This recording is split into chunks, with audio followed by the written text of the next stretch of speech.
नमस्कार, आप देख रहे हैं हर खबर में हूं आपके साथ अमित शर्मा। वक्त है मसला का। मसला में आज बात करेंगे चंडीगढ़ पर छिड़ी रार की। चंडीगढ़ पर हक को लेकर पंजाब विधानसभा में प्रस्ताव पास होने के बाद से ही दिल्ली से लेकर हरियाणा और हरियाणा से लेकर पंजाब तक सियासत गर्मा गई है।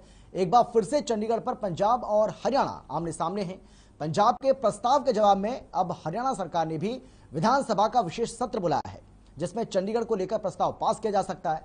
हरियाणा में इस मामले पर सत्ता पक्ष और विपक्ष एकजुट नजर आ रहे हैं और पंजाब पर भाईचारा खराब करने का आरोप भी लगा रहे हैं। हालांकि चंडीगढ़ पर हक को लेकर दोनों राज्यों के अपने अपने दावे हैं। आज इसी को लेकर चर्चा करेंगे, लेकिन पहले देखिए ये रिपोर्ट।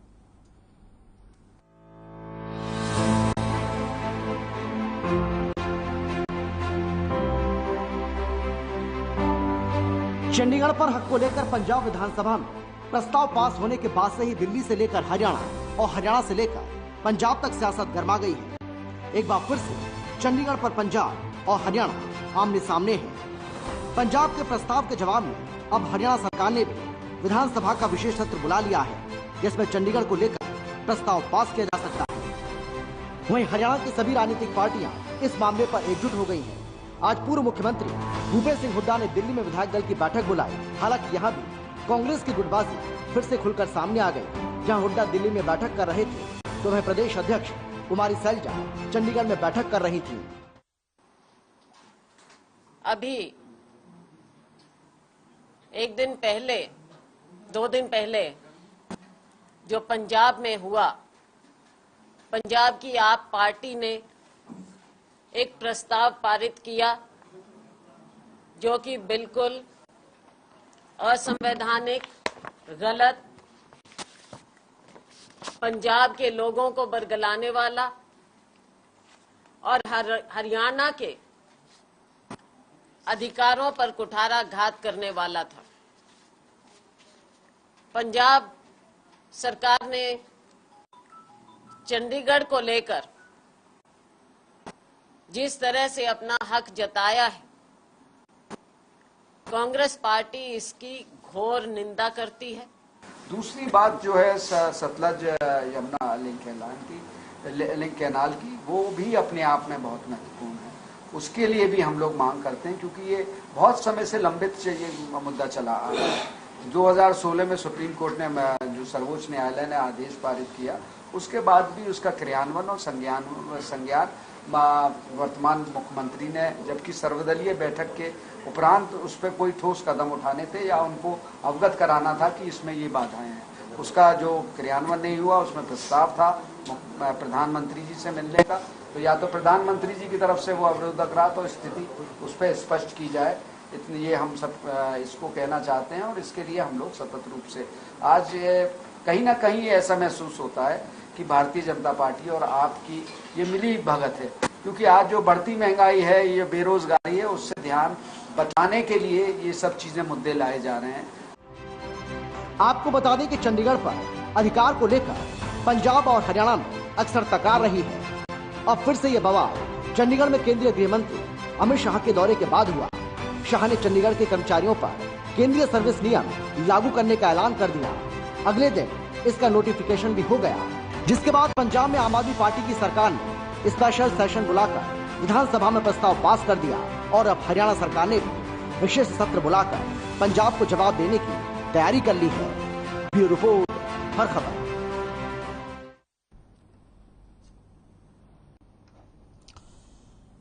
तो बिल्कुल किस तरीके से इस पूरे मामले को लेकर सियासत गर्मा गई है, ये एक अपने आप में एक गंभीर विषय और एक बहुत बड़ा विषय बन गया है। क्योंकि जिस तरीके से पंजाब की नई नवेली सरकार ने एक प्रस्ताव पास किया विधानसभा के अंदर, उसको लेकर हमने देखा है कि किस तरीके से दिल्ली से लेकर चंडीगढ़, चंडीगढ़ से लेकर हरियाणा, पंजाब, दोनों प्रदेशों की जो सियासत है वो पूरी तरीके से गर्मा गई है। खासतौर पर हरियाणा में इसको लेकर बहुत सारे सवाल जो है वो खड़े किए जा रहे हैं।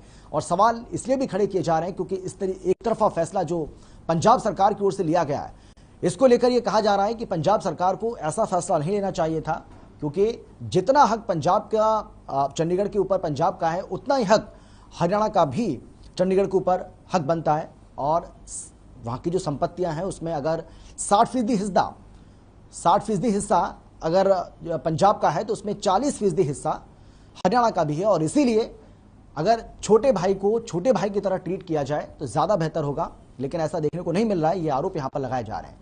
हरियाणा का विपक्ष हो चाहे सत्ता पक्ष पूरी तरह से एकजुट हो गया है और यही वजह है कि हरियाणा सरकार की ओर से विधानसभा का विशेष सत्र कल बुलाया गया है, जिसमें कहा जा रहा है कि जिस तरीके से प्रस्ताव पास किया है पंजाब सरकार ने, कुछ इसी तरीके का प्रस्ताव हरियाणा सरकार भी इस पूरे मामले को लेकर पास कर सकती है। लेकिन बड़ा सवाल यही है कि हरियाणा की बात करें, हम पंजाब की बात करें, चंडीगढ़ को लेकर, हालांकि ये पहली बार नहीं है कि जब दोनों राज्यों की ओर से इस तरीके से अपने अपने दावे ठोके जा रहे हो, अपने अपने दावे किए जा रहे हों, हक जताया जा रहा हो। इससे पहले भी ऐसे मामले लगातार सामने आ चुके हैं।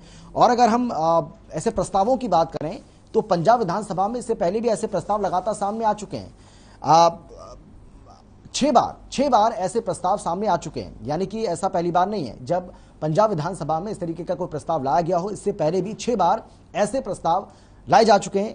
18 मई 1967 को एक ऐसा प्रस्ताव लाया गया, उसके बाद 19 जनवरी 1970 को एक ऐसा प्रस्ताव लाया गया, 7 सितंबर 1978 को एक ऐसा प्रस्ताव लाया गया, 31 अक्टूबर 1985 को भी एक ऐसा प्रस्ताव आया और इसके साथ ही 6 मार्च 1986 को भी ऐसा प्रस्ताव आया और आखिरी बार 23 दिसंबर 2014 को कुछ ऐसा ही प्रस्ताव लाया गया था। और उसके बाद अब 1 अप्रैल 2022 को ऐसा प्रस्ताव पंजाब सरकार की ओर से लाया गया। पंजाब में आम आदमी पार्टी की पहली बार सरकार बनी है और पहली बार सरकार बनते ही एक ऐसे प्रस्ताव को पास किया गया पंजाब विधानसभा में जो वाकई में कहीं ना कहीं टकराव की स्थिति पैदा कर सकता है और कर भी रहा है। अब इसको लेकर हरियाणा की सियासत किस तरीके से गर्मा गई है, इस बात का अंदाजा आप इसी से लगा सकते हैं कि चाहे सत्ता पक्ष हो या फिर विपक्ष, दोनों एकजुट हैं। हालांकि कांग्रेस की तरफ से भी आज भूपेश सिंह हुड्डा की ओर से जहां राजधानी दिल्ली में विधायक दल की बैठक बुलाई गई, तो चंडीगढ़ में प्रदेश कांग्रेस अध्यक्ष कुमारी सैलजा ने बैठक की है और जो प्रदेश प्रभारी हैं विवेक बंसल, उनकी अध्यक्षता में यह बैठक हुई है, वो भी वहां पर मौजूद थे। लेकिन बड़ा सवाल यही है, कांग्रेस से भी ये सवाल पूछा जा रहा है कि भाई आप ये बताइए कि एक ही मुद्दे को लेकर दो अलग अलग बैठकें आप क्यों कर रहे हैं? मुद्दा एक है, मसला एक है, एक ही मुद्दे पर आपको चर्चा करनी है, एक ही मुद्दे को लेकर आपको चिंतन और मंथन करना है, तो फिर दो इस तरीके की बैठक करने का औचित्य क्या बनता है? क्या गुटबाजी कांग्रेस में अभी भी हावी है? इसको लेकर बहुत सारे सवाल खड़े किए जा रहे हैं। लेकिन अभी मसला वो नहीं है। अभी मसला ये है कि आखिर चंडीगढ़ पर हक किसका है? चंडीगढ़ पर ज्यादा हक क्या पंजाब का है या फिर ज्यादा हक हरियाणा का चंडीगढ़ पर बनता है? अब दोनों राज्यों की ओर से, दोनों प्रदेशों की ओर से, दोनों प्रदेशों के मुखियाओं की ओर से अपने अपने दावे किए जा रहे हैं। 1 अप्रैल 2022 को जब ये प्रस्ताव पास किया गया था, उस प्रस्ताव के बाद भगवंत मान जो कि मुख्यमंत्री हैं पंजाब के, उनकी ओर से बाकायदा एक ट्वीट किया जाता है और उस ट्वीट में उन्होंने बताया कि किस तरह का कहा, उन्होंने ये आरोप लगाया कि केंद्र की दमनकारी नीतियों के खिलाफ ये प्रस्ताव जो है हमने पास किया है। अब ये बवाल खड़ा क्यों हुआ? ये एक बड़ा सवाल है। बवाल इसलिए खड़ा हुआ क्योंकि हाल ही में आपको याद होगा कि केंद्रीय गृह मंत्री अमित शाह चंडीगढ़ पहुंचते हैं और चंडीगढ़ पहुंचने के बाद उन्होंने वहां कई परियोजनाओं का उद्घाटन किया। लेकिन इसके इतर जो एक बड़ा काम उनकी ओर से किया गया वो ये था कि जो चंडीगढ़ के जो कर्मचारी हैं उनके ऊपर उन्होंने कहा कि सेंटर के जो सर्विस रूल्स है वो लागू होंगे और इसको लेकर अगले ही दिन एक नोटिफिकेशन भी जारी कर दिया गया। ये बात आम आदमी पार्टी को रास नहीं आई। आम आदमी पार्टी को ये बात बिल्कुल रास नहीं आई और इस बात का अंदाजा आप इसी से लगा सकते हैं कि आम आदमी पार्टी सरकार हरियाणा में इसको लेकर जैसे ही बवाल हुआ, क्योंकि हरियाणा सरकार की ओर से कहा गया कि भाई केंद्र सरकार की ओर से जो भी फैसला लिया गया है वो बिल्कुल ठीक फैसला है, लेकिन पंजाब सरकार की ओर से विधानसभा का विशेष सत्र बुलाया जाता है, बाकायदा एक प्रस्ताव वहां पर पास किया जाता है। लेकिन इसको लेकर अब सियासी बखेड़ा खड़ा हो गया है। आज इसी को लेकर हम चर्चा करने वाले हैं। कौन कौन खास मेहमान हमारे साथ मौजूद रहेंगे उनसे भी आपको हम परिचय कराएंगे, क्योंकि ये एक गंभीर मसला, एक गंभीर मामला जिसको लेकर आज हम चर्चा करने वाले हैं। और सवाल जिसका तस अभी भी बना हुआ है कि आखिर चंडीगढ़ पर हक किसका है? पंजाब का अपना दावा है, हरियाणा का अपना दावा है। कौन कौन खास मेहमान हमारे साथ जुड़ गए हैं उनसे आपको हम परिचय करा देते हैं। हमारे साथ भारत भूषण ज्वाल जी हैं बीजेपी की ओर से, हमारे साथ महिमा सिंह जी हैं कांग्रेस की ओर से, हमारे साथ अशोक वर्मा जी हैं आम आदमी पार्टी की ओर से। आपकी ओर से अपना पक्ष यहाँ पर रखेंगे। अशोक जी, सबसे पहले मैं आपके पास आती हूँ सर, और मेरा सवाल आपसे ये है कि आप ये बताइए, आपकी नई नवेली सरकार पंजाब के अंदर सर, और एक ऐसे मुद्दे को आपने छेड़ दिया है जो आने वाले समय में ये मुद्दा आपको अगर ऐसा लग रहा है कि आपके लिए मुश्किलें पैदा नहीं करेगा, तो मुझे लगता है कि आप गलत सोच रहे हैं, क्योंकि आने वाले समय में हरियाणा में भी आपको चुनाव लड़ना है। जब हरियाणा में आप चुनाव लड़ेंगे तब आप क्या कहेंगे, क्या जवाब देंगे यहां की जनता को? जी, मैं इसमें आपको बता देना चाहता हूं जी कि ये जो मुद्दा है, जैसे आपने पहले बता दिया कि 27 मार्च को गृह मंत्री जी चंडीगढ़ गए और चंडीगढ़ जाके उन्होंने ये लागू किया जो सेंटर के सर्विस रूल्स हैं, वो पंजाब एडमिनिस्ट्रेशन जो हरियाणा और पंजाब दोनों के ऑफिसर मिलके चलाते हैं, जिसमें 60% रेशो पंजाब की है और 40% हरियाणा की है। सबसे पहले बात तो ये है कि भाजपा की केंद्र की सरकार है, वो आम आदमी पार्टी की सरकार पंजाब में आने से भयभीत है, क्योंकि जिस तरह से इन्होंने दिल्ली में किया था, एलजी के माध्यम से जो दिल्ली की चुनी हुई सरकार थी उसको कमजोर करने का काम किया, इसी तरह भारतीय जनता पार्टी ये सेंट्रल सर्विस रूल लागू करके और पंजाब के अंदर अपनी पकड़ बनाना चाहती है। अब मुद्दा ये उठता है कि इस जो गृह मंत्री जी ने ये घोषणा की, इसका विरोध हरियाणा सरकार ने क्यों नहीं किया? क्योंकि हरियाणा के भी 40% एम्प्लॉई हैं। अब उसमें ये कर दिया कि केंद्र सरकार से एम्प्लॉई आएंगे और सेंट्रल सर्विस रूल्स लागू होंगे, उसमें कहीं से भी आ सकते हैं। अब तक जो ऑफिसर जो एडमिनिस्ट्रेशन चला रहे थे वो पंजाब और हरियाणा के साझे थे। ये बिल्कुल इसकी तरफ साफ इशारा करता है कि एक चुनी हुई सरकार को किस तरह से कमजोर किया जाए और किस तरह से प्रशासन चंडीगढ़ का हाथ में लिया जाए, ये एक केंद्र सरकार का अटेम्प्ट है। लेकिन अशोक जी, ये आरोप आपके ऊपर लगते हैं कि आप कहीं ना कहीं जानबूझकर टकराव की स्थिति को पैदा करने की कोशिश करते हैं। भाई, दिल्ली में भी हमने देखा है किस तरीके से आपकी सरकार और एलजी के बीच में खींचतान चलती रहती है, कई मौकों पर हमने देखा है। और अब पंजाब में जैसे आपकी सरकार बनती है, आप एक ऐसे मुद्दे को छेड़ देते हैं जो लगता है कि माहौल को खराब करने की कोशिश कर रहे हैं, और कहा तो यहां तक जा रहा है कि आप भाई भाई में विवाद पैदा कर रहे हैं, भाई को भाई से लड़ाने की कोशिश कर रहे हैं। बिल्कुल नहीं। ये फेडरल स्ट्रक्चर है इंडिया का, इसमें केंद्र की भी शक्तियां हैं और राज्य सरकार की भी शक्तियां हैं। केंद्र सरकार को राज्यों की शक्तियों का और चुनी हुई सरकार का सम्मान करना चाहिए, लेकिन केंद्र सरकार ने दिल्ली के अंदर भी यही किया और हरियाणा के अंदर, पंजाब के अंदर भी यही अटेम्प्ट करने की कोशिश की है। तो मेरा स्पष्ट कहना है कि क्यों इस तरह के काम किए जाते हैं, ये शुरुआत है वो भाजपा ने की है, केंद्र सरकार ने शुरुआत की है, ना कि आम आदमी पार्टी ने शुरुआत की है। क्यों प्रशासन को अपने कब्जे में लेना चाहते हैं गृह मंत्री जी? उनकी मंशा क्या है, ये स्पष्ट करना चाहिए ना। एक पुलिस ऑफिशियल का एक प्रोग्राम था, उसके अंदर जाके उन्होंने संडे को घोषणा की और सोमवार 28 तारीख से लागू कर दिए गए नियम। इतनी जल्दबाजी क्या थी? किसी लिए इतनी जल्दबाजी है? ठीक है, क्यों भयभीत है भाजपा? भारत भूषण जी, अशोक वर्मा जी का ये कहना है, उनका ये आरोप है कि भाई इस लड़ाई की शुरुआत, इस विवाद की शुरुआत तो आपने की है। दूसरी बात, मैं आपसे जानना चाहूंगा कि कल जो विधानसभा का सेशन बुलाया है आपने, आपकी सरकार ने, उसमें क्या कुछ होगा? क्या यह माना जाए कि पंजाब को उसमें जवाब देने की कोशिश की जाएगी, और जिस तरीके का प्रस्ताव पंजाब विधानसभा के अंदर पास हुआ है, कुछ ऐसा ही हमें देखने को मिलेगा? देखिए, मैं पहले अशोक वर्मा जी की इस बात का खंडन करता हूं कि केंद्र सरकार ने कोई अनाधिकारिक जो चेष्टा की है चंडीगढ़ के प्रशासन में कर्मचारियों को केंद्रीय सेवा नियम लागू करने के बारे में। उन्होंने पंजाब सरकार के कर्मचारियों के बारे में कोई निर्णय नहीं लिया। केंद्र का अधिकार है, यूनियन टेरिटरी है जो कि केंद्र के द्वारा शासित होती है। केंद्र के द्वारा ही वहां पर जो है एडमिनिस्ट्रेटर या गवर्नर लगाए जाते हैं, और उन लोगों का काम है कि केंद्र के माध्यम से केंद्र के सरकार के अधीन काम करें। इन्होंने, हमारी सरकार ने, केंद्र की सरकार ने पंजाब सरकार या हरियाणा सरकार के कर्मचारियों के ऊपर कोई भी नियम लागू करने के लिए कोई प्रस्ताव नहीं रखा या कोई इस प्रकार का अधिनियम जारी नहीं किया, अधिघोषणा जारी नहीं की है। केंद्र को पूरा अधिकार है कि चंडीगढ़ जो यूनियन टेरिटरी है उसके बारे में निर्णय ले सके। अब ये पहली बार नहीं हुआ है। सन 1986 में भी केंद्र की सेवा के नियमों के अधीन ही यूनियन टेरिटरी चंडीगढ़ के कर्मचारी आते थे। बीच में जब पंजाब का स्केल केंद्रीय स्केल से ऊपर हो गया तो कर्मचारियों ने मांग की थी, यूटी के कर्मचारियों ने, कि हमें पंजाब का स्केल दिया जाए। और जब पंजाब के स्केल से आज यूटी को लगता है कि केंद्र की सुविधाएं अधिक हैं, केंद्र के सेवा नियम अधिक हैं, अच्छे हैं, 60 साल की उम्र में जो है रिटायरमेंट की एज है, तो उनको इस बात की खुशी है। इसका मतलब आम आदमी पार्टी नहीं चाहती है कि जो चंडीगढ़ यूनियन टेरिटरी में, चाहे वो हरियाणा के लोग हों चाहे पंजाब के लोग हों, लेकिन वो यूनियन टेरिटरी के अधीन है, उनके यहाँ सर्विस रूल्स के अधीन काम करते हैं। हरियाणा या पंजाब सरकार के सर्विस रूल्स के अधीन काम नहीं करते हैं। उनको अगर फायदा मिल रहा है तो आम आदमी पार्टी को इससे परेशानी हो रही है। इनका डर इस बात से स्पष्ट झलक रखता है, जैसे वर्मा जी ने कहा कि ये जो है केंद्र जो है अनधिकारिक चेष्टा करके नियंत्रण करना चाहता है, कंट्रोल करना चाहता है।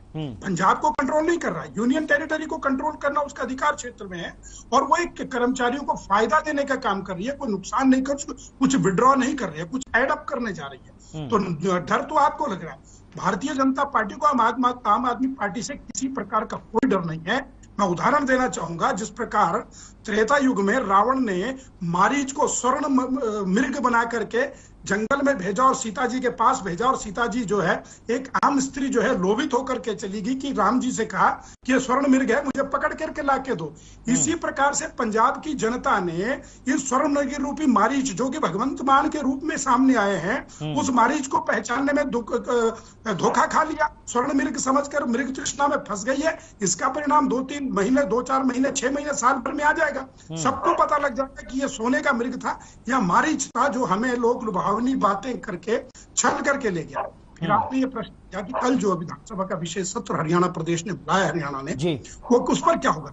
कतई कोई लोकतांत्रिक या जो संघीय ढांचे को नुकसान पहुंचाने वाला कोई भी ऐसा काम जो है हरियाणा की भाजपा सरकार नहीं करेगी। हरियाणा का कोई विपक्षी दल भी इस प्रकार से नहीं करेगा। हरियाणा के सभी राजनीतिक दल एकजुट होकर के जो भगवंत मान जी की सरकार ने ये अलोकतांत्रिक और संघीय ढांचे को नुकसान पहुंचाने का एक काम किया है, ये प्रस्ताव ला करके उसकी निंदा करेंगे। और सब ये एक प्रकार से शपथ लेने वाले हैं कि हरियाणा के हितों की रक्षा के लिए राजनीतिक दल ही नहीं, सामाजिक संगठन भी, और हरियाणा का बच्चा बच्चा अपने अधिकार के रूप के लिए लड़ेगा। चाहे चंडीगढ़ को हरियाणा का अधिकार की बात हो, चाहे 400 वो गांव हो जो हिंदी भाषी क्षेत्र हरियाणा को देने के लिए तय किए गए थे, चाहे एसवाईएल का मुद्दा हो। पंजाब में आपकी सरकार आई है, केंद्र ने और माननीय उच्चतम न्यायालय निर्देश दिए हैं कि वो पंजाब की सरकार जो है अपने एरिया में लगने वाली एसवाईएल नहर का निर्माण का काम पूरा करे।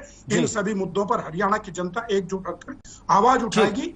इसी विषय को ज्वलंत करने के लिए, लोगों को इस मुहिम से जोड़ने के लिए, उनके अधिकारों के प्रति सजग करने के लिए कि किस प्रकार का षड्यंत्र आम आदमी की पार्टी पंजाब में सरकार आते ही हरियाणा की जनता और हरियाणा प्रदेश के विरोध में करने जा रही है, उसके लिए जागरूक करने का काम जो है कल का ये प्रस्ताव उसमें रखा जाएगा। ठीक है। देखिए महिमा जी भाई, इतना गंभीर विषय है, इतना गंभीर मुद्दा है, लेकिन आप तो खुद ही एकजुट नहीं हो पा रहे हैं भाई। हरियाणा में कांग्रेस के लिए एक बड़ी पार्टी, एक मुख्य विपक्षी दल है आप, ऐसे में आपको उम्मीद है, वहां की जो जनता है, यहाँ की जो जनता ये उम्मीद आपसे कर रही है कि भाई आप भी उसके बारे में कुछ सोचेंगे, लेकिन आप में तो आपस में ही नहीं बन रही है। कुमारी सैलजा चंडीगढ़ में विवेक बंसल के साथ मीटिंग करती हैं और भूपेश सिंह हुड्डा दिल्ली में मीटिंग बुला लेते हैं इसी मुद्दे को लेकर। क्या समझा जाए? और जब हम कहते हैं गुटबाजी है तो आप कहते हैं कि ये सिर्फ हवाई है, या आप लोग कहते हैं गुटबाजी कहीं नहीं है।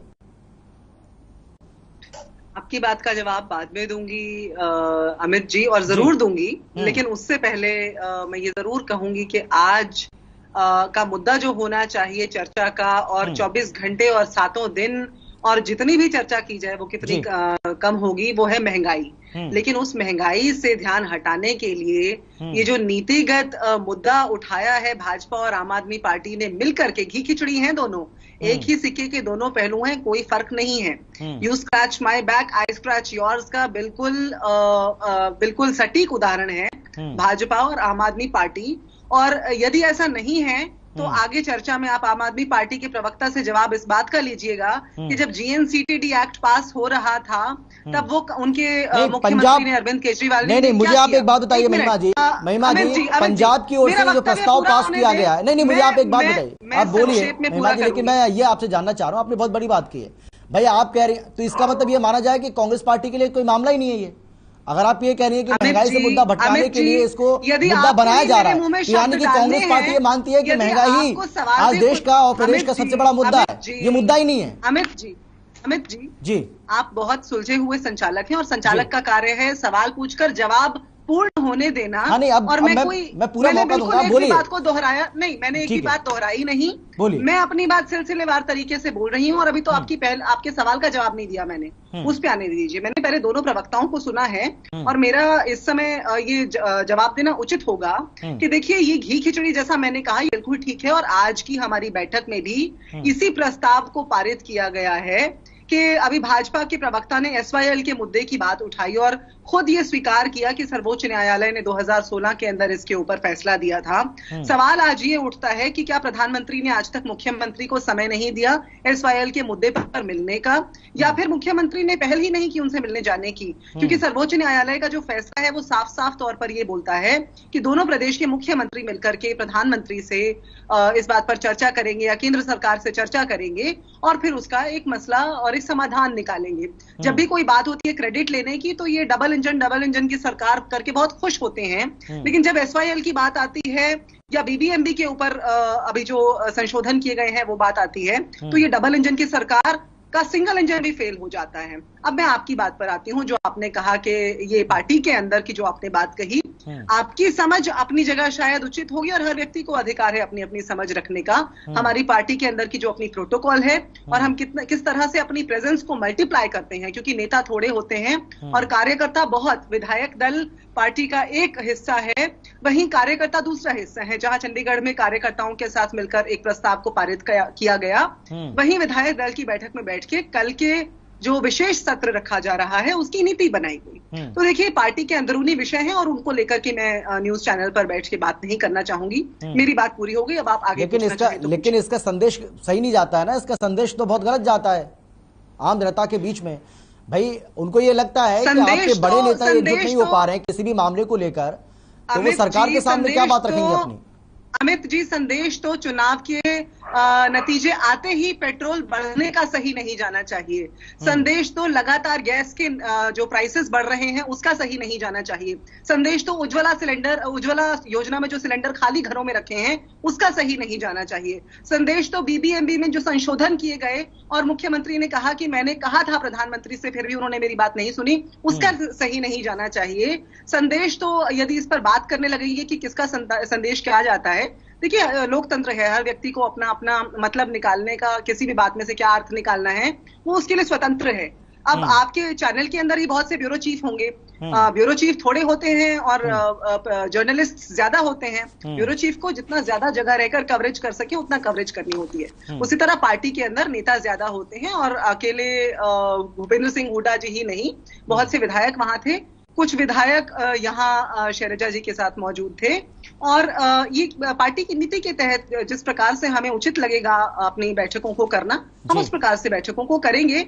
और यदि फिर भी आप ही की बात को आगे रखा जाए कि यदि ऐसा है भी, तो मुझे ऐसा लगता है कि उसकी चिंता भी आपको जो है वो पार्टी के लोगों के ऊपर छोड़ देनी चाहिए, क्योंकि जनता को तो अपना जो फैसला, यदि जनता में रोष है तो वो भी हम देख ही रहे हैं और मुझे लगता है कि हमसे ज्यादा चिंता तो उसकी किसी और को हो ही नहीं सकती। भारत भूषण जी, आपको हंसी क्यों आ रही है? आप मुस्कुरा रहे हैं, मैं बहुत देर से देख रहा हूं आपको।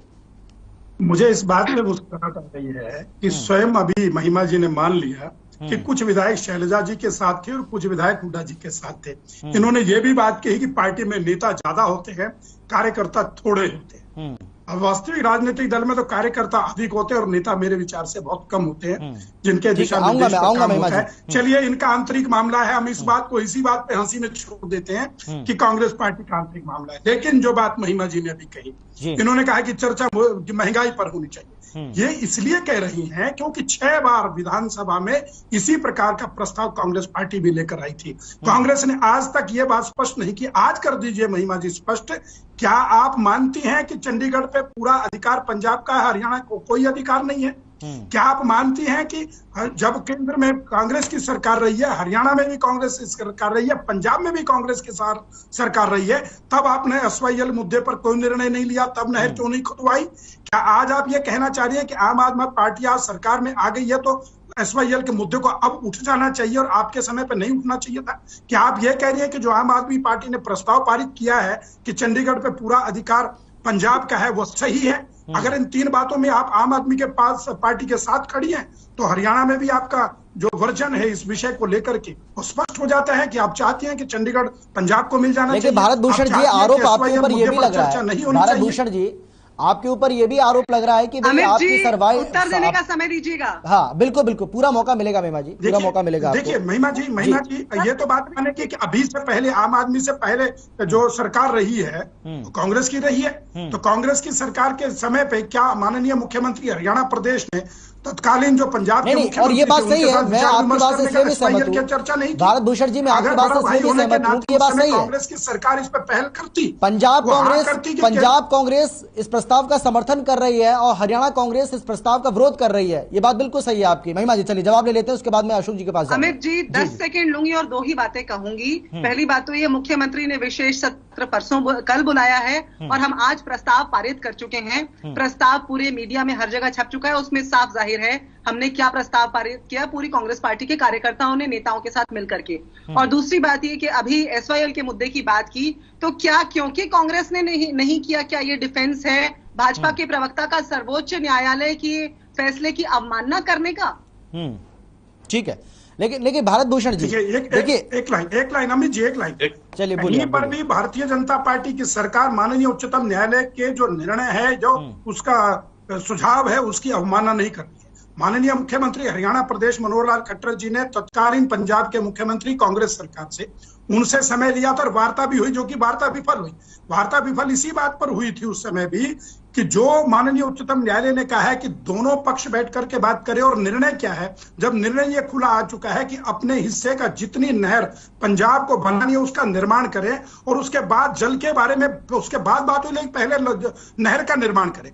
वास्तविकता सुप्रीम कोर्ट के आदेश के बावजूद भी भारत भूषण जी, सुप्रीम कोर्ट के आदेश के बावजूद भी अमित जी सुनिए, आप इस मामले में आगे नहीं बढ़ पा रहे, ये आरोप आपके ऊपर लग रहा है। और कांग्रेस पार्टी ये कह रही है, कांग्रेस पार्टी ये कह रही है भारत भूषण जी कि भाई आपको पूरे विपक्ष को साथ में लेकर हरियाणा के आपको जाना चाहिए प्रधानमंत्री के पास, आपको मुलाकात उनसे करनी चाहिए और उनको बताना चाहिए कि भैया सुप्रीम कोर्ट का फैसला हमारे फेवर में आ गया है, अब आप बताइए किस तरीके से आगे बढ़ा जाए। लेकिन आप इसमें हिला हवा नहीं कर रहे हैं, अभी तक आप ऐसा नहीं कर पाए।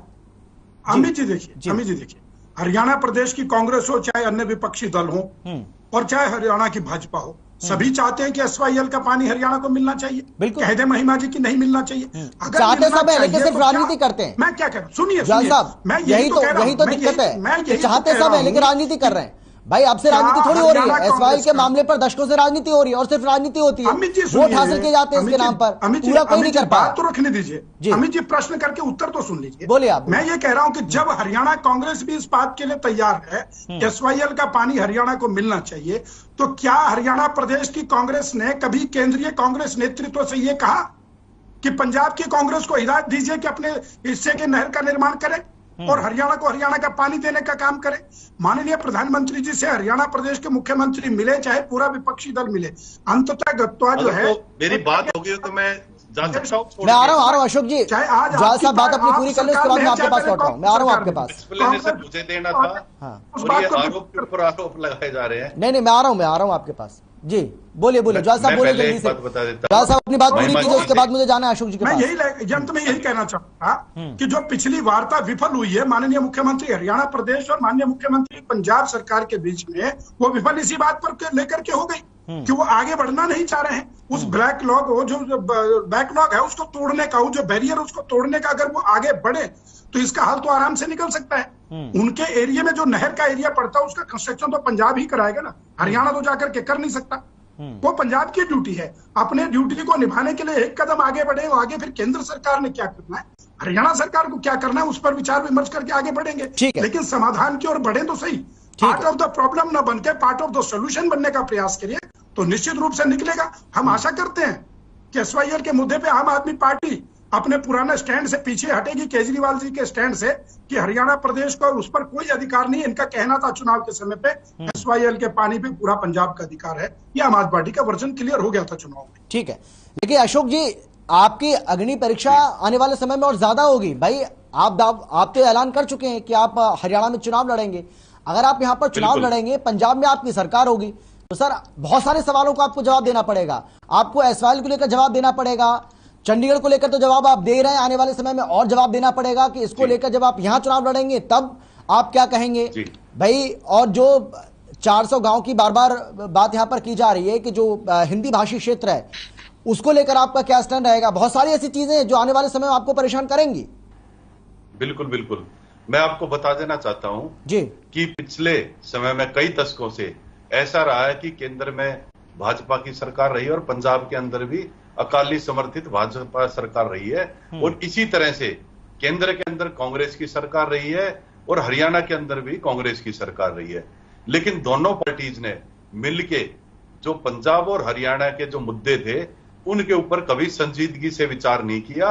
सिर्फ आम आदमी पार्टी जब भी कभी आगे डिबेट होगी तो जवाब देने का काम नहीं करेगा।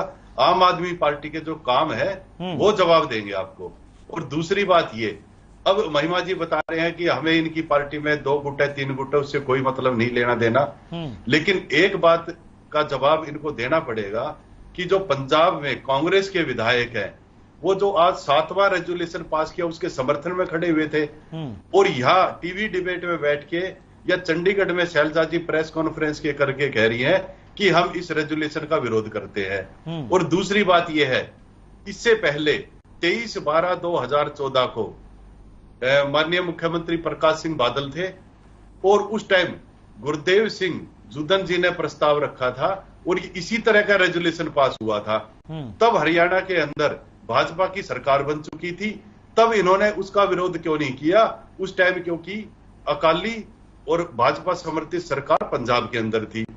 आज सिर्फ बात करने के लिए विरोध करना, मैंने जैसे बताया कि विषय ये अभी जैसे भाजपा के प्रवक्ता है मित्र, उन्होंने बताया कि पंजाब के अंदर इंटरफियर नहीं कर रहे, लेकिन ये भी समझना होगा जो चंडीगढ़ है वो पंजाब और हरियाणा की राजधानी है, उसके प्रशासन के ऊपर केंद्र सरकार के जो नियम है वो लागू करना, ये सिर्फ एक दिखाने की बात है कि जी कर्मचारियों का फायदा होगा। मेन मुद्दा जो केंद्र का है कि वो किस तरह से चंडीगढ़ एडमिनिस्ट्रेशन को अपने कंट्रोल में लिया जाए, इस तरह के काम।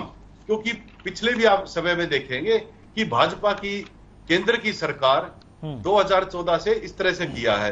पहले आप देखेंगे कि फार्म लॉ आए थे, कृषि कानून, किसी भी राज्य से चर्चा किए बगैर पास कर दिए गए, क्योंकि भाजपा का फेडरल जो स्ट्रक्चर है उसके अंदर विश्वास ही नहीं है। उसके बाद जो लॉ एंड ऑर्डर है वो हर एक राज्य का और केंद्र का अलग अलग मसला है।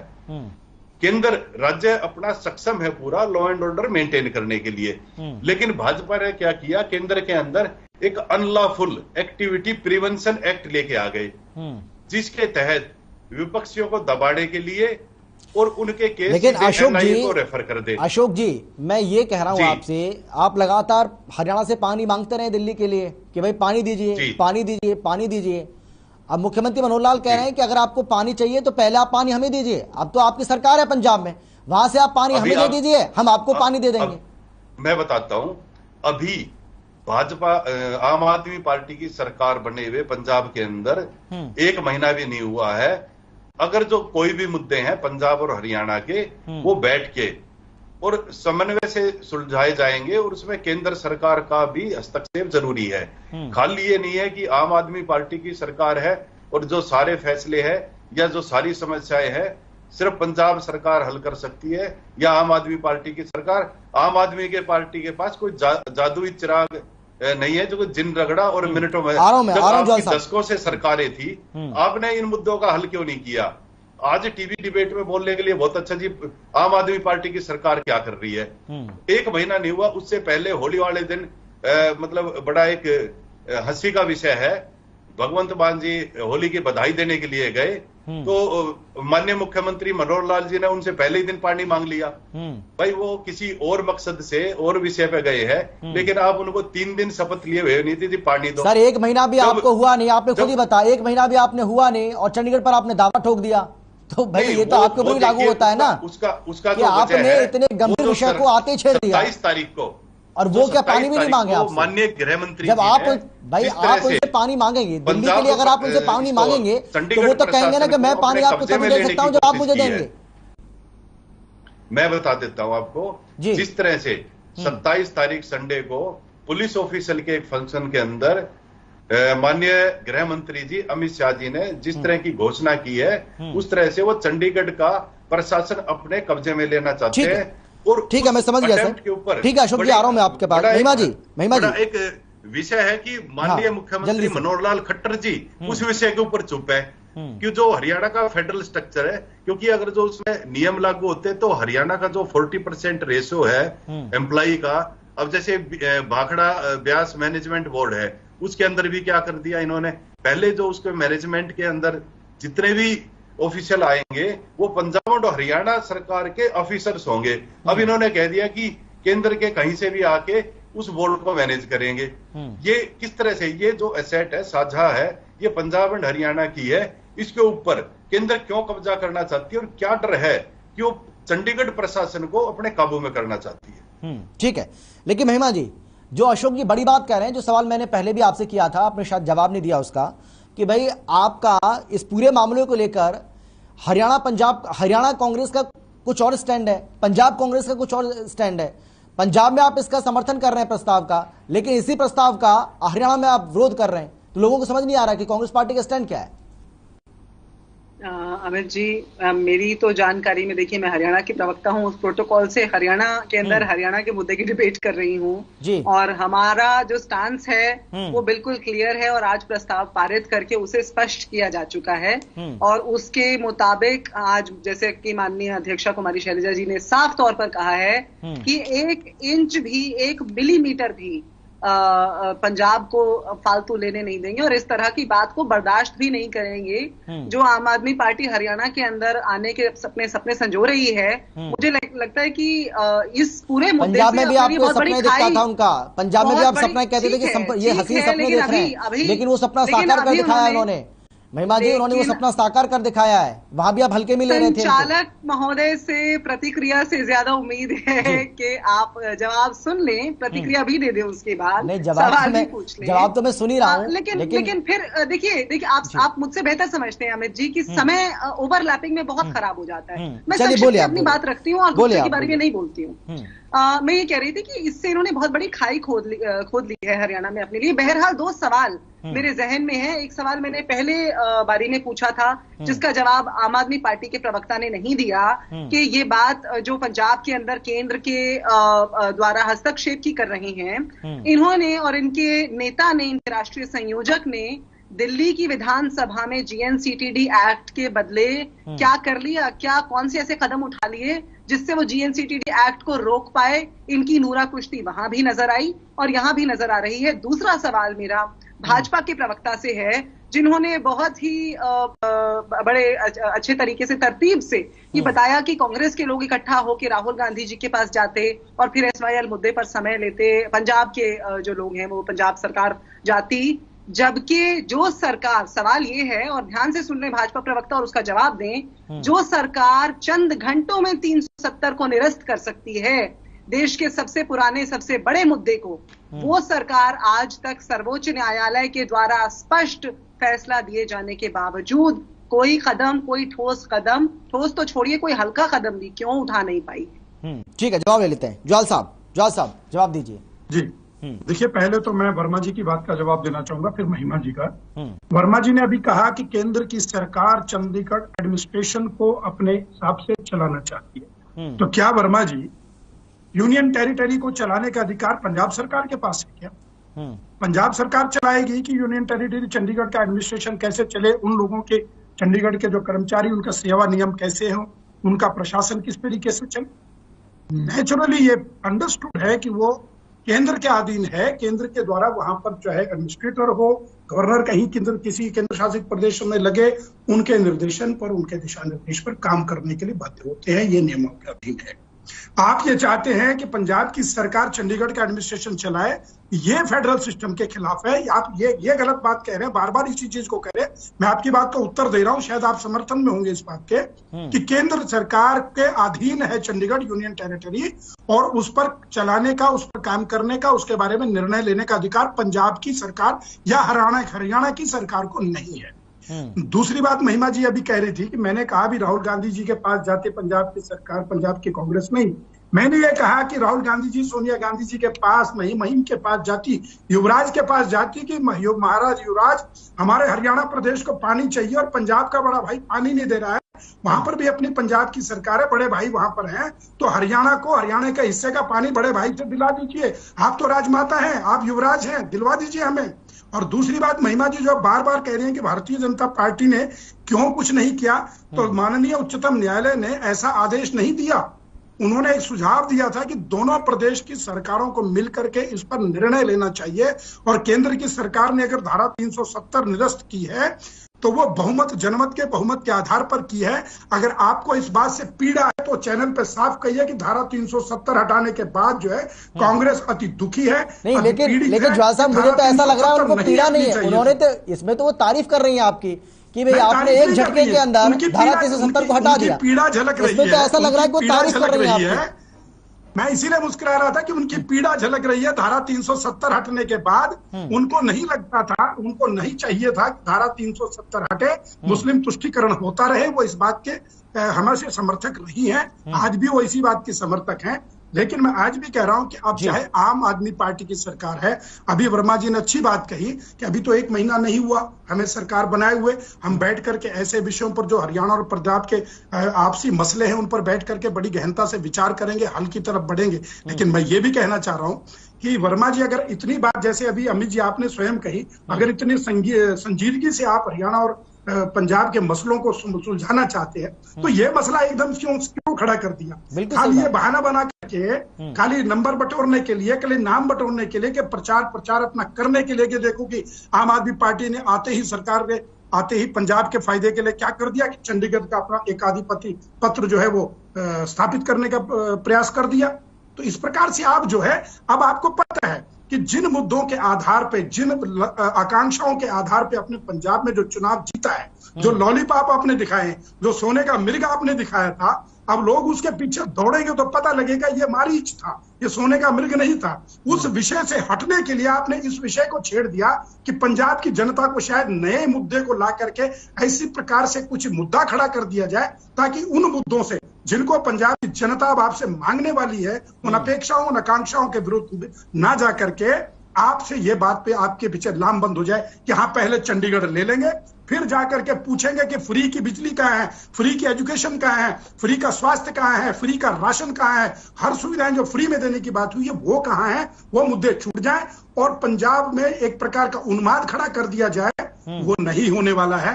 पंजाब की भी जनता जानती है कि चंडीगढ़ हरियाणा और पंजाब दोनों का है, दोनों की राजधानी है, लेकिन वहां पर जो व्यवस्था है, जो शासन है, वो केंद्र द्वारा शासित प्रदेश है, केंद्र का ही शासन है। जी, लेकिन अशोक जी, मैं एक बात बता दे। हाँ अशोक जी बोलिए, आप बोलिए। मैं एक बात स्पष्ट कर देना चाहता हूं, बार बार एक बात दोहराई जा रही है कि केंद्र का यूटी है, उसके ऊपर अधिकार है। मेरा मतलब आप मर्म समझे बात का कि गृह मंत्री जी को अब जाके संडे को ये क्यों घोषणा करनी पड़ी कि अब से इसमें केंद्र के नियम लागू होंगे। बात ये है, और बात जो अब तक ऑफिसर पंजाब और हरियाणा से 60 और 40 की रेशो में लगते थे, अब ये क्यों कहा गया कि ये केंद्र के अधिकारी कहीं से भी आ सकते हैं। दूसरी बात यह है कि आपने अभी रिपीट किया है कि मृग मृचिका है, ये जो भी सोने का मृग आप बता रहे हैं। पिछले 2015 से अब तक दिल्ली के अंदर आम आदमी पार्टी की सरकार है, जो उन्होंने जनता से वादे किए थे वो पूरे करके दिखाए हैं। और रही बात, आप इसको फ्री नहीं कह सकते। ये जो आपको परेशानी क्या है कि जो पूर्व विधायकों की पेंशन बंद की है और इस तरह के काम होंगे, जो पहले से चलते आ रहे थे खर्चे, उनको बंद किया जाएगा।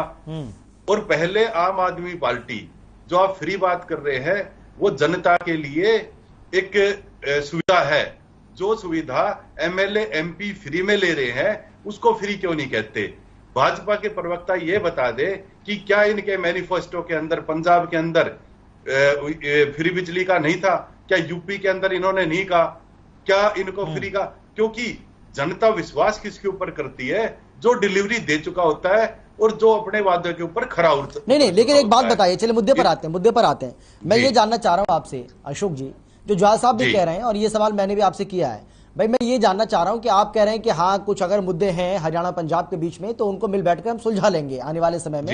अभी बहुत ज्यादा समय नहीं हुआ है सरकार को सत्ता में आए हुए, लेकिन मैं ये कह रहा हूं कि ये कितना गंभीर विषय, इतना ज्वलंत मुद्दा, तो क्या इसको भी मिल बैठकर नहीं सुलझाया जा सकता था? जो आपने विधानसभा में जाकर एक तरफा एक रेजोल्यूशन जो है वो पास कर दिया, उसके बाद बखेड़ा इस पर खड़ा हो रहा है, तो ये काम भी तो आप प्यार से कर सकते थे ना, मिल बैठकर इस पर बातचीत कर सकते थे। पहले अपने ओपनिंग रिमार्क्स दिए थे, आपने शुरू किया था जी कि ये रेजोल्यूशन पहली बार पास नहीं हुआ, ये 57 साल में 7वीं बार है, और ये भाजपा की छठी बार, 6 बार इससे पहले ये 7वीं सरकार थी तब भी किया था। पंजाब ऐसा कुछ विषय नहीं है कि क्योंकि ये अननेसेसरी तूल दिया जा रहा है सिर्फ सरकार को बदनाम करने के लिए, और जो मैंने बताया विषय कुछ और है, निशाना कहीं और है और टारगेट कुछ और है। तूल कौन दे रहा है अशोक जी, कौन दे रहा है तूल इसको? तूल ये शुरू में मैंने बताया ना कि 27 तारीख को संडे के दिन ये घोषणा करने की क्या जरूरत थी कि केंद्र सरकार के जो अधिकारी हैं उनकी कहीं से भी होगी, जब तक पंजाब में बात का नहीं। अगर केंद्र सरकार कोई ऐलान करती है, केंद्र सरकार कोई ऐलान करती है तो पंजाब सरकार ये कह देगी कि चंडीगढ़ किसका नहीं है, सिर्फ हमारा है, हरियाणा को उस पर कोई हक नहीं है। मैं बता देता हूं इसके ऊपर क्या वजह है, क्योंकि अब होगा क्या उसके अंदर अपने उसमें लेने के लिए, जो पहले भी हुआ है कई जगह, जो इनके मनपसंद या जो अधिकारी उनको नियुक्त किया जाएगा और किसी तरह से संतुलन को खराब करने की कोशिश की जाएगी, जैसा दिल्ली में समय समय पर देखने को मिला है। क्योंकि उससे पहले कुछ ऐसा था नहीं, क्योंकि सब मिल बांट के खाने वाली सरकारें थी, इसलिए आपस में चुप बैठे हुए थे। ये एलजी साहब जब आम आदमी पार्टी की सरकार बनी है तब से ये विषय क्यों उठा? क्या जरूरत थी कि जो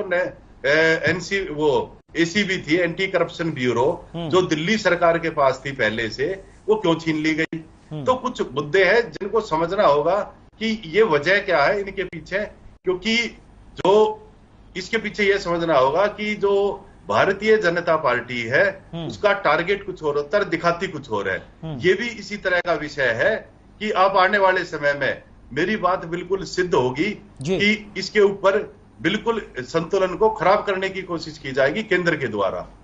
ये विषय है आज असली। महिमा जी, आपने सुना कि भाई आम आदमी पार्टी को, पंजाब सरकार को इस तरह का रेजोल्यूशन पास करने की जरूरत क्यों पड़ी, ये बताया अशोक जी ने यहाँ पर।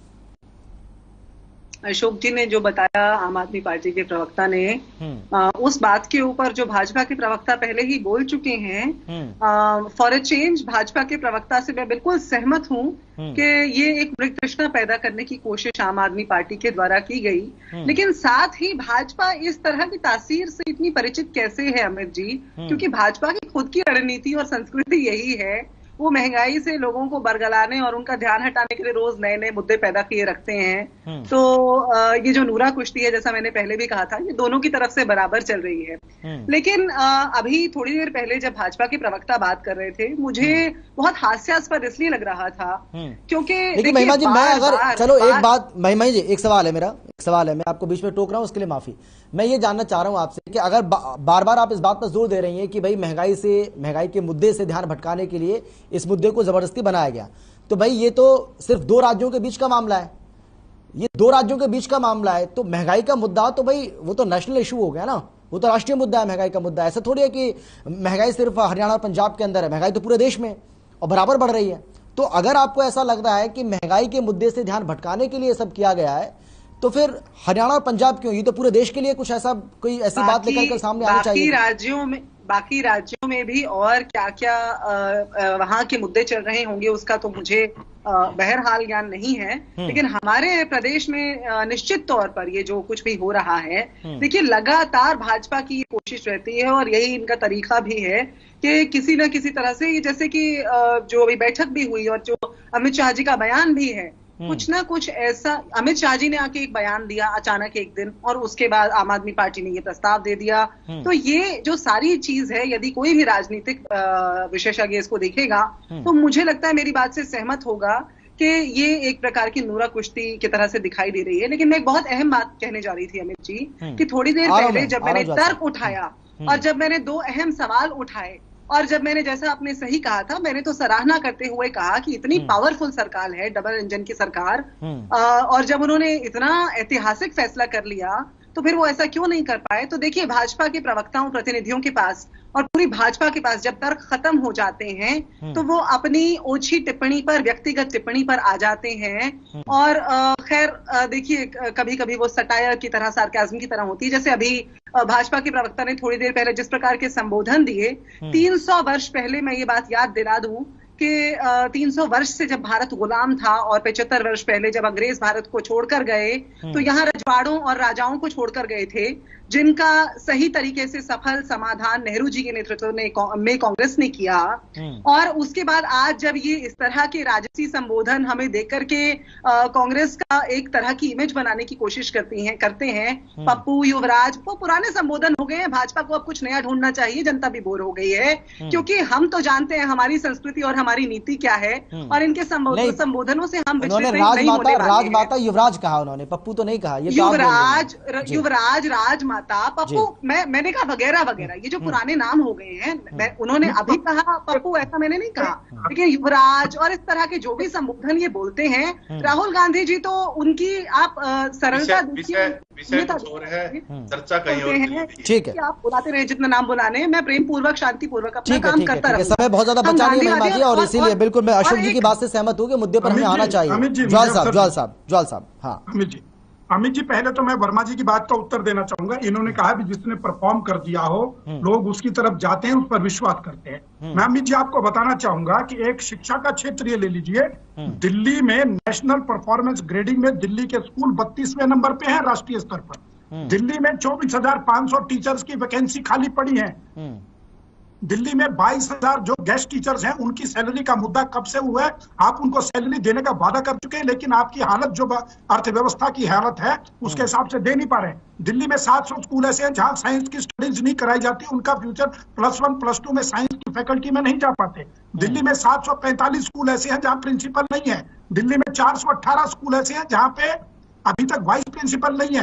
दिल्ली यूनिवर्सिटी के टीचिंग और नॉन टीचिंग स्टाफ को सैलरी नहीं मिल रही है। अरविंद केजरीवाल जी ने कहा कि फीस बढ़ा दीजिए और जो वेलफेयर फंड्स वगैरह स्टूडेंट्स के माध्यम से यूनिवर्सिटी का आते हैं उससे फीस दे दीजिए। ये आपकी परफॉर्मेंस है। अब रही महिमा जी आपकी बात, तो आपने हरियाणा और दिल्ली के स्कूलों का दौरा कर लेते हैं दोनों प्रवक्ता मिलकर, स्पष्ट हो जाएगी। रजवाड़ों का देश स्कूलों का और दिल्ली के स्कूलों का दौरा कर लेते हैं। उनको बोलने दीजिए, मैं आ रहा हूँ, अशोक जी आ रहा हूँ, इसके बाद में आप ये बात उनको बोलने दीजिए। स्कूलों की और हॉस्पिटल की, मैं गुड़गांव में रहता हूँ, गुड़गांव के अंदर एक एक करके समय बहुत ज्यादा बचा नहीं है, एक एक करके एक अकेली जम्मू और कश्मीर की रियासत नेहरू जी ने अपने पास रखी थी, उसका समाधान भी भारतीय जनता पार्टी ने 370 हटा करके आज किया है। नेहरू जी की यह नीति थी कि उन्होंने अकेले जम्मू कश्मीर अपने हाथ में लिया था और उसके लिए अलग विधान, अलग संविधान, अलग निशान पर प्रधान बना दिया था, जो कि आप भारतीय जनता पार्टी ने 370 हटाकर समाप्त करने का काम किया है। ये आपने इतिहास के साथ खिलवाड़ किया है। हाँ, लेकिन ज्वाल साहब, मैं ये कह रहा हूं आपसे कि देखिए, वो एसवाइएल का जो मसला है उसको लेकर भी भाई दोनों राज्य जो हैं वो मिल बैठकर इस मसले को सुलझाएं, और मीडिएटर का काम इसमें केंद्र सरकार करेगी, ये सुप्रीम कोर्ट से कहा गया। लेकिन बात आगे ज्यादा बढ़ नहीं पाई। इसको लेकर बार बार सवाल पूछा जाता है कि भाई आखिर मामला फंस कहां रहा है। अब तो हमें आम आदमी पार्टी से ये उम्मीद है कि आम आदमी पार्टी, हरियाणा की सरकार बैठ करके केंद्र के साथ बैठ करके बात करें, समाधान निकल सकता है। क्योंकि पहले की कांग्रेस की सरकार इसके लिए एडमेंट थी, उस समय कांग्रेस के मुख्यमंत्री इस बात के लिए आगे बढ़ना नहीं चाहते थे। एक कदम आगे बढ़े तो केंद्र और हरियाणा की सरकार 2 कदम आगे बढ़ने को तैयार।